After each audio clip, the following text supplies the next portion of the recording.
Thank you so much for making time to join us at the Future of Leadership Forum and to really give us your insights into the future of leadership.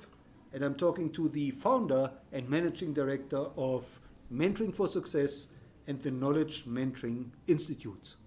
Now, Phil, before we go into leadership, can you please share with us a little bit about your background? Where did you grow up? Dr. Nick, thank you for this opportunity. I was born 60 years ago in the old Rhodesia, but grew up mostly in South Africa. But I spent some years as an engineer in the UK as well. And what was your dream career? My dream career originally was to be a doctor, but I didn't end up being a medic. I got involved in engineering and quickly became fascinated with not so much the engineering component, but the process of thinking and knowledge that went with that. So where did you start your knowledge mentoring career? About 20 years ago, I was the CEO of an international subsidiary of a very specialized engineering organization. And I became increasingly frustrated there were 13 global MDs, and we were making and reporting the same repetitive, predictable errors every quarter. And I believed that there had to be a better way. And that's where I started the Knowledge Mentoring Institute. So you've been running the Institute for 20 years. Can you maybe share a few highlights of that period? I think in sort of 1995 to 2000, the chase for knowledge mentoring and knowledge management was towards technology. It was towards the internet. It was towards systems and big databases, and generally the major consultancies followed complex models, academic principles, and this just confused the average business person. We took a different route. We believe that knowledge and the ability to assimilate and acquire and share knowledge is a distinctly human attribute. So we followed the human practices, the people practices, and we've built techniques and processes where we just engage humans in what we are good at, and that is collaborating amongst ourselves, which we did successfully hundreds of years before all the technology came along. Now tell us, why is mentoring so important today, and maybe even more so important today in the world and in this country? I think the sort of the convergence of multiple challenges that we have is that we have a big change from the old baby boomer style of command and control, really catapulted into the millennials, which have a far higher need for flexibility and a different way of doing work altogether. And at the same time, I think people are frustrated with the old world of work, and there's certainly much research on the new world of work. So the reality is that even given the latest technologies, the wisdom and the experience and the relationships that have built the big organizations of today still reside in the heads of the experienced people. So how do we transfer experiential wisdom from an aging knowledge force into a hungry young workforce that is coming up that needs to very quickly acquire that knowledge and experience? And to my knowledge and all my research, I have not found any better way of doing this than the tried and trusted methodology of knowledge mentoring. Now, you have written the authoritative book on knowledge mentoring. That is the title. Can you tell us a little bit more what readers can expect from your book? Knowledge mentoring really looked at the kind of the history of how humanity had built and created incredible societies and civilizations on just the human ability to share and transfer knowledge vertically and horizontally between generations and between families and between peer groups and clans. And so I embarked on some of the brain-based research, which looked at how do we as humans learn and how do we make memories and how do we optimize making memories. And at the same time, I brought into that two other very important, more modern disciplines. One is that of knowledge management. There has been 20 years of failed and marginally successful knowledge management initiatives globally. And I took out of that what had worked. And clearly what had worked best was the human-to-human engagement and things like lessons learned and storytelling as opposed to complex taxonomies and databases and data mining and these sophisticated technologies that people have to keep being retrained on. And then I synthesized that learning and thinking into something that we call structured mentoring, which is really relationship-based collaborative mentoring of groups based on common knowledge needs and measured outcomes. And that's essentially what the book does. And the book then goes into looking at typical structured mentoring and knowledge mentoring tools and techniques that managers and experts can use to provide a way of sharing contextual understanding and situational relevance with the younger generation who are full of theory but haven't the ability or the experience of how to apply that in different situations. And that's really what the book is about. Now, Phil, looking back at your career, would you say there was a turning point where things could have gone differently, but you took a deliberate choice to move this direction? Yes, I think having got out of engineering, having enjoyed a career in engineering and realizing that my passion lay in this complex synthesis of human cognitive processes and emotions, which is really about knowledge, and starting the Knowledge Management initially Institute 20 years ago, and then evolving into knowledge mentoring and then starting the knowledge or mentoring for success. The turning point was, did we follow the technology route and the tried and trusted big consulting academic model route? Or did we go an uncharted route that no one else was following? And I think that was an important change point. So we've spent a lot of money, a lot of time developing what we believe will be the first mobile knowledge mentoring apps, which will allow the participants in large group collaborative mentoring to continue the conversations of context way after the classroom sessions or the formal face-to-face sessions have completed. I think the biggest challenge that we have today is time and distance and location, the costs of transport, the lack of facilities for large groups to get together, and then the dependency on a few aging experts eradicates our ability to have large group mentoring work effectively. We're engaged in a very exciting initiative called nation building through mobile knowledge mentoring at the moment. And that will only be made possible by implementing mobility or mobile knowledge mentoring, where we can connect large groups of experienced people with large groups of unemployed graduates and other professionals in these collaborative conversations towards common knowledge needs. And for me, that was probably the most important change point in the career. And to be absolutely honest, has become my life's purpose. That is what I get up for every day now. So that is literally driving you. Yes, absolutely. I mean, that's at the core of everything we do now. Every decision we make is, will what we are doing contribute towards nation building? We live in a country where nation building is arguably the number one priority of every citizen, and we would like to play a meaningful role in that. And it's nice to be able to get up and do something that you love because you never have to go to work. Nation building through technology, if I may. Through mobile knowledge mentoring, essentially using technology, but not in the old-fashioned where we try to provide massive content in big chunked courses and workshops. And what we're doing is we're granulating it and making it small. So it's on demand, it's in the moment of need, it's anytime, anywhere.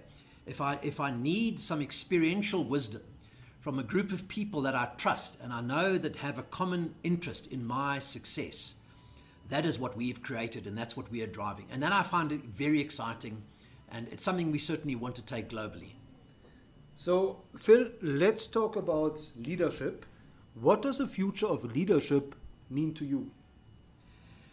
I think leadership is going to change. I think the traditional models based very much on the old command and control structures, which have tended to be very rule-based and systems. So as organizations sort of transition through being controlled and complicated, they implemented increasing numbers of processes and massive ERP systems, and all training was around about how to control and implement and monitor and manage the compliance with systems.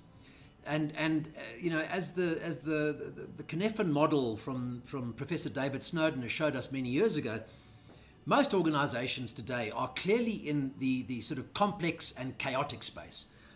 So systems and rules don't work. The way of the future is leaders will need to be able to respond with high degrees of reflexive agility. They will need to base this reflexive agility on listening to the conversations of the organizations, almost like a doctor listens to your heart or measures your pulse.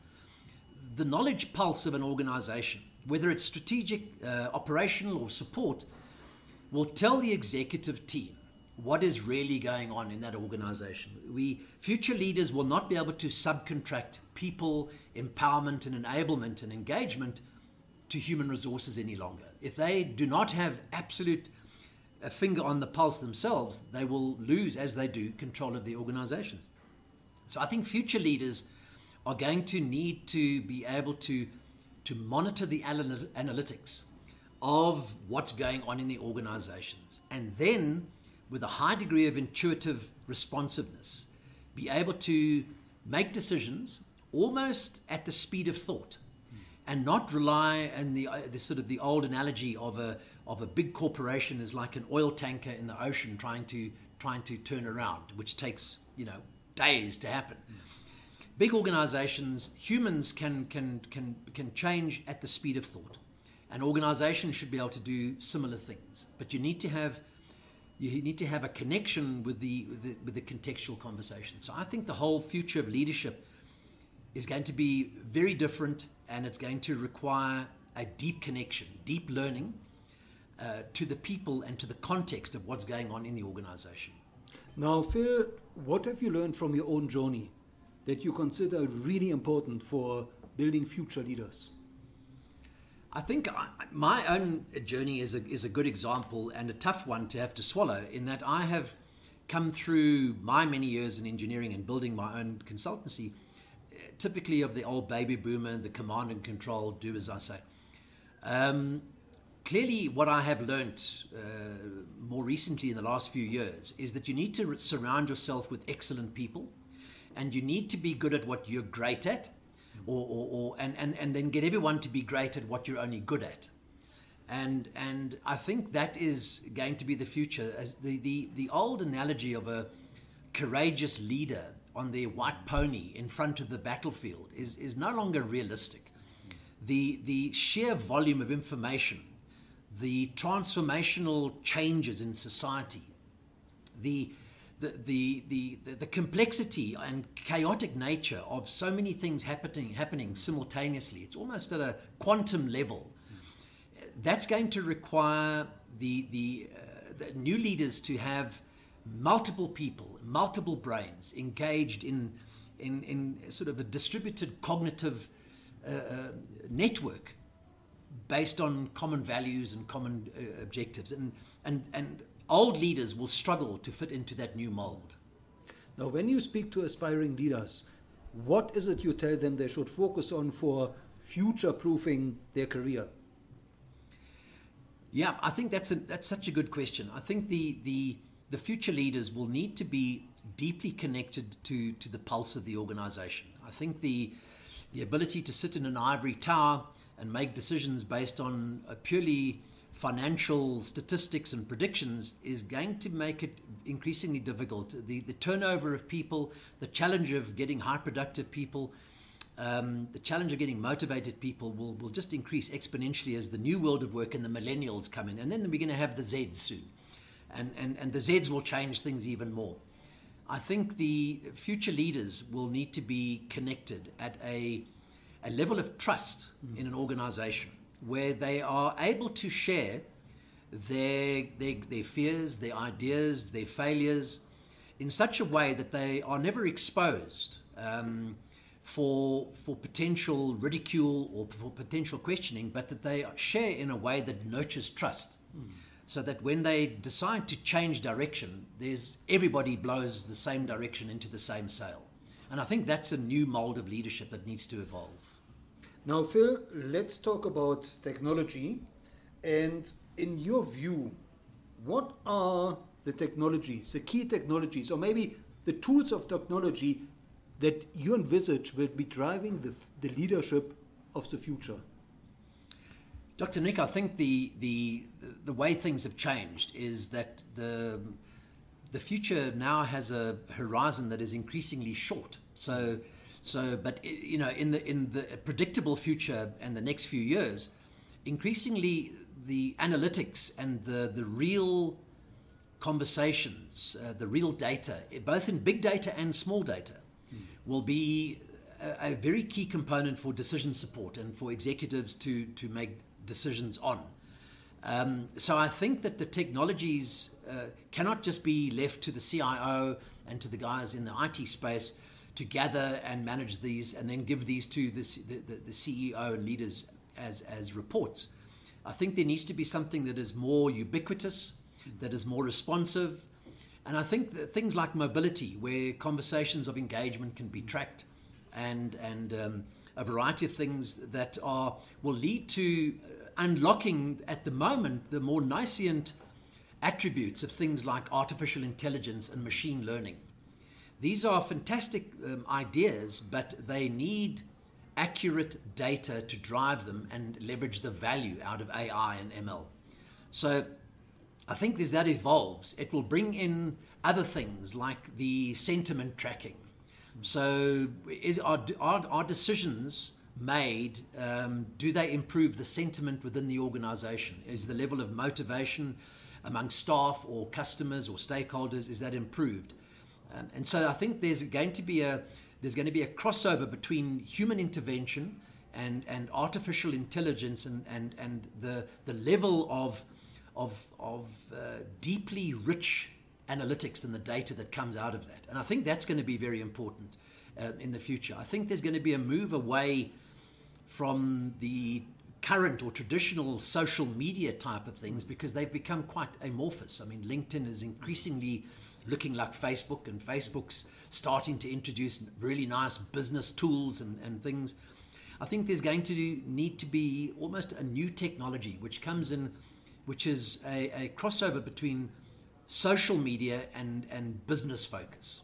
And I think one of the things we're trying to do with our mobile knowledge mentoring apps is to be a player in that space.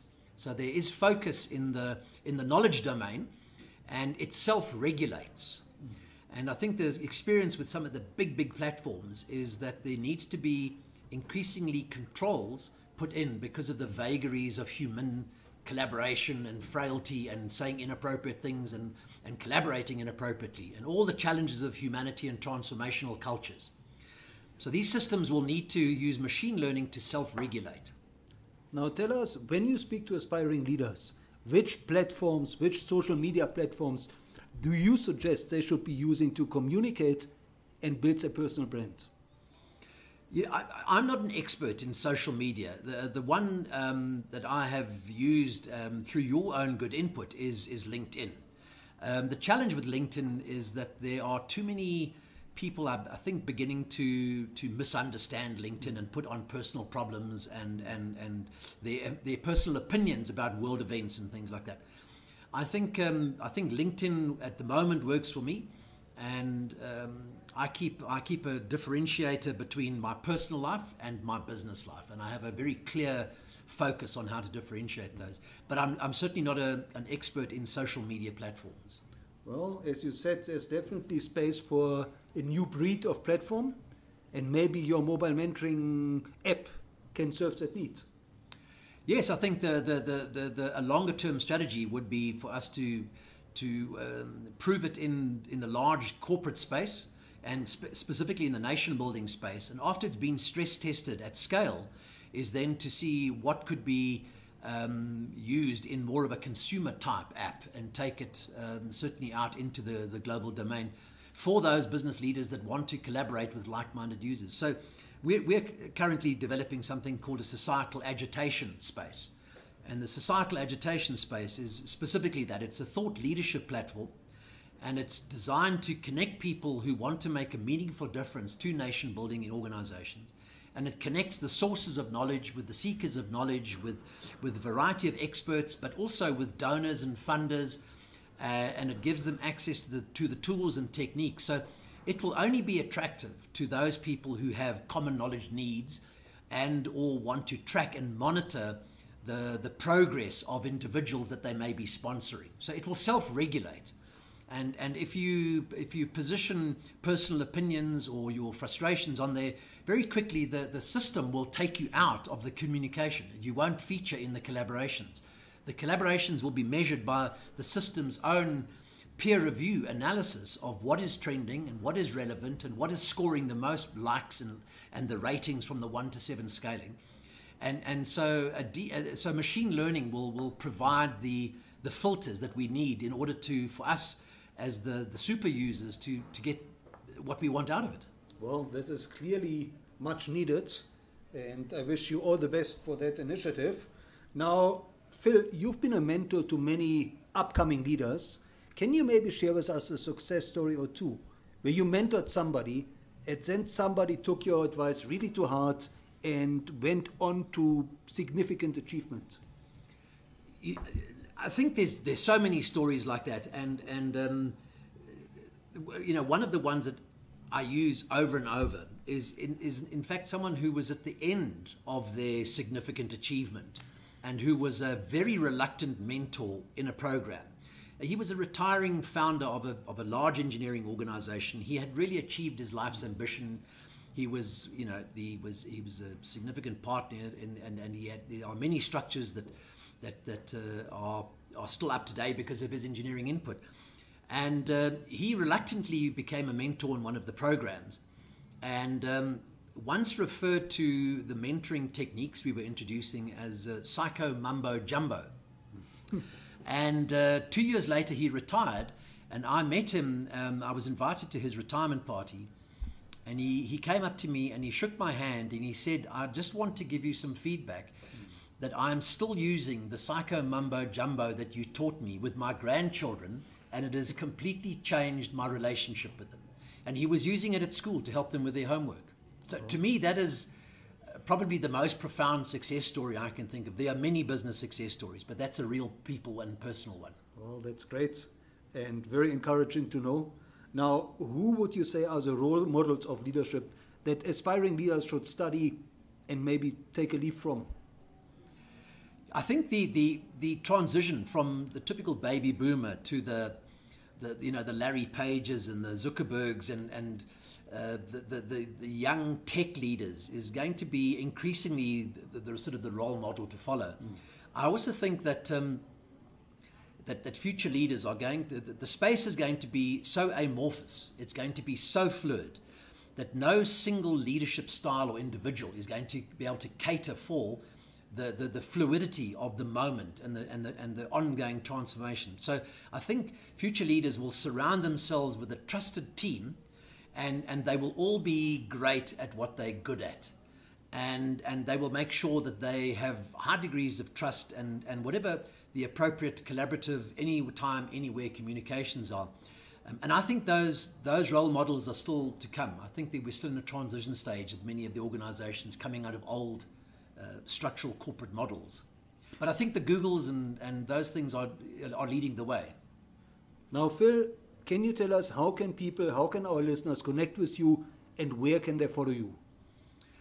Dr. Nick, thank you to you. I have a LinkedIn profile, which I think has nearly 1,800 connections now.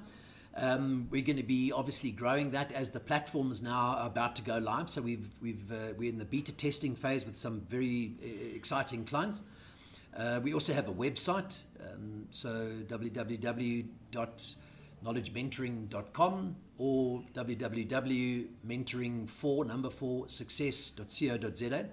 And that's essentially where we are at the moment. And within the next 3 months, the societal agitation site should be up. And that will be quite exciting because we'll be attracting thought leaders, collaborating with yourself, but also importantly, we'll be publishing and launching the Nation Building Through Mobile Knowledge Mentoring Initiative, which we hope will attract retired knowledge experts and knowledge sources with the thousands of unemployed graduates that we have in the country, which our initiative is aimed at enabling and empowering. Well, that's very noble. I wish you all the best. And I think, again, very much needed in this country and obviously on the continent. Thank you, Dr. Nick. Now, Phil, before we wrap up, can you give us one piece of advice that you would like future leaders to really take to heart and implement in their own leadership? I think this is going to be a little bit of giving advice and eating my own cooking. Is that it's almost the future of leadership? I think is going to be akin to a startup organization all over again. In that you need to surround yourself with really good people. You need to be able to ask tough questions. You need to be able to be ready for the answers. I think many leaders ask questions in surveys but don't like the answers and do nothing about it. That destroys organizational trust. I think future leaders need to be able to ask the tough questions, assimilate what's coming out of it, take a blow on the nose if they don't like what they hear. But then most importantly, they need to be able to respond quickly with a high degree of motivational intelligence. Showing reflexive agility and fluid intelligence, which means that people will follow them and they will go to battle with them, and you won't sort of perpetuate mistrust because one set of principles is not being lived by the leaders. So I think future leaders need to get in touch again, like our historical leaders did, by leading their people from the front. Well, Phil, thank you very much. Thank you for showing us a way. Thank you for building the future. And thank you for bringing to birth such important projects such as nation building and the societal agitation space. Yes. Now, when exactly is that coming live, and where should we should be looking out for? Dr. Nick, it's a big project, and it has multiple collaborators in it and funders involved in it. In the next 3 to 6 months, it will be up. We're currently working with some inbound marketing people at looking at how to create a name that will have global, not just national, but global significance, because we really believe that the corporate South Africa is jaded in terms of the numbers of initiatives it can sponsor. And so we need to attract global players who want to make a meaningful difference, but at the same time be able to track the success stories. So 3 to 6 months, and I'll look forward to sending you the email and inviting you to the launch of it. Well, and you will be part of the process, as we have discussed before. Thank you very much. And I think that will call for a follow-up. So I very much look forward to inviting you again in 6 months' time and sharing more about nation building. And, thanks again for building the future. Thank you, Dr. Nick. It's been a pleasure.